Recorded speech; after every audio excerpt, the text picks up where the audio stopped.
ನಮಸ್ಕಾರ ಎಂಟೆಲ್ಲರೂ. ಇದು ಸೊಪ್ಪಿನ ಸಾರು ಅಲ್ಲ, ಮೊಸರಿನ ಸಾರು ಅಲ್ಲ, ಬದಲಾಗಿ ಸೊಪ್ಪಿನ ಮೊಸರು ಸಾರು. ಇದನ್ನ ಹಳ್ಳಿ ಭಾಗದಲ್ಲಿ ಸಾಮಾನ್ಯವಾಗಿ ಮಾಡ್ತಾರೆ. ಮುದ್ದೆ ಜೊತೆ ತಿನ್ನೋದಕ್ಕೆ ತುಂಬಾ ಚೆನ್ನಾಗಿರುತ್ತೆ. ಮಾಡೋದು ಹೇಗೆ ಅಂತ ನೋಡೋಣ. Let start. ಒಂದು ಪಾತ್ರೆಗೆ ಅಣ್ಣೆ ಸೊಪ್ಪನ್ನ ಚೆನ್ನಾಗಿ ತೊಳೆದು ಹಾಕೊಳ್ತಾ ಇದೀನಿ. ಇದಕ್ಕೆ ಹಸಿಮೆಣಸಿನಕಾಯಿಗಳನ್ನ ಈ ರೀತಿ ಟೂತ್ ಪಿಕ್ ಇಂದ ಚುಚ್ಚಿ ಹಾಕೊಳ್ತಾ ಇದೀನಿ. ರುಚಿಗೆ ತಕ್ಕಷ್ಟು ಉಪ್ಪು, ಬೆಳ್ಳುಳ್ಳಿ ಎಸಳುಗಳು, ಮುಳುಗುವಷ್ಟು ನೀರನ್ನ ಸೇರಿಸಿ ಲಿಡ್ ಕ್ಲೋಸ್ ಮಾಡಿ ಒಂದು ಅರ್ಧ ಗಂಟೆ ಸೊಪ್ಪನ್ನ ಚೆನ್ನಾಗಿ ಬೇಯಿಸ್ಕೊಳ್ಳಿ. ಮಿಕ್ಸಿ ಜಾರ್ಗೆ ಬೇಯಿಸಿರೋ ಹಸಿಮೆಣಸಿನಕಾಯಿ, ಬೆಳ್ಳುಳ್ಳಿ ಎಸಳುಗಳು ಮತ್ತು ಬೇಯಿಸಿರೋ ಸೊಪ್ಪಲ್ಲಿ ಅರ್ಧ ಭಾಗದಷ್ಟು ತಗೊಳ್ತಾ ಇದ್ದೀನಿ ಮತ್ತು ಕೊತ್ತಂಬರಿನ ಸೇರಿಸಿ ನುಣ್ಣಗೆ ಪೇಸ್ಟ್ ಮಾಡಿ ತೆಗೆದಿಟ್ಕೊಳ್ಳಿ. ಅರ್ಧ ಲೀಟರ್ ಮೊಸರಿಗೆ ರುಬ್ಬಿಟ್ಕೊಂಡಿರೋ ಸೊಪ್ಪಿನ ಮಿಶ್ರಣನ ಸೇರಿಸಿ ರುಚಿಗೆ ತಕ್ಕಷ್ಟು ಉಪ್ಪನ್ನ ಹಾಕೊಳ್ತಾ ಇದ್ದೀನಿ. ಸ್ವಲ್ಪ ನೀರನ್ನ ಸೇರಿಸಿ ಚೆನ್ನಾಗಿ ಮಿಕ್ಸ್ ಮಾಡ್ಕೊಳ್ಬೇಕು.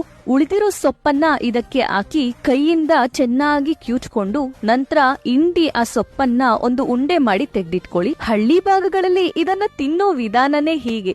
ನಿಮ್ಗಿಷ್ಟ ಆಗಿಲ್ಲ ಅಂದ್ರೆ ಈ ಪೋರ್ಷನ್ ನ ಸ್ಕಿಪ್ ಮಾಡ್ಕೊಳ್ಬಹುದು. ಅದೇ ಜೊತೆ ಇದನ್ನ ಸವಿತಾ ಇದ್ರೆ ಹಳ್ಳಿಯ ನಮ್ ಅಜ್ಜಿಯ ಕೈ ರುಚಿನೇ ನೆನ್ಪಾದ್ರೂ ಆಗ್ಬಹುದು. ಒಂದ್ಸರಿ ಟ್ರೈ ಮಾಡಿ ಹೇಗ್ ಬಂದಿತ್ತು ಅಂತ ಕಮೆಂಟ್ ಅಲ್ಲಿ ಹೇಳಿ. ಹಾಗೆ ಲೈಕ್, ಶೇರು, ಫಾಲೋ ಮಾಡೋದನ್ನ ಮರಿಬೇಡಿ. ಹೊಸೊಬ್ರನ್ನ ಬೆಳೆಸಿ.